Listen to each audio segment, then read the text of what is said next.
اللہم صلی علی۔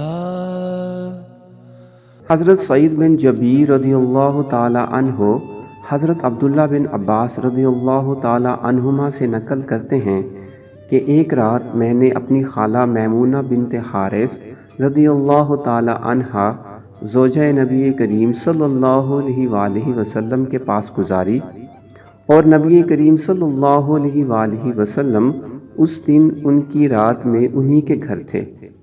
آپ صلی اللہ علیہ وآلہ وسلم نے عشاء کی نماز مسجد میں پڑھی، پھر گھر تشریف لائے اور 4 رکعت نماز نفل پڑھ کر آپ صلی اللہ علیہ وآلہ وسلم سو گئے۔ پھر اٹھے اور فرمایا کہ ابھی تک یہ لڑکا سو رہا ہے، یا اسی جیسا لفظ فرمایا۔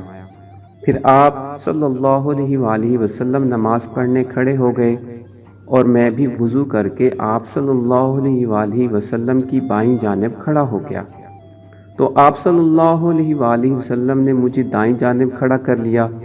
تب آپ صلی اللہ علیہ وآلہ وسلم نے 5 رکعت پڑھی، پھر 2 پڑھیں، پھر آپ صلی اللہ علیہ وآلہ وسلم سو گئے، یہاں تک کہ میں نے آپ صلی اللہ علیہ وآلہ وسلم کے کھراٹے کی آواز سنی۔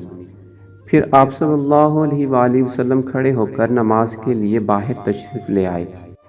صحیح بخاری حدیث نمبر 117۔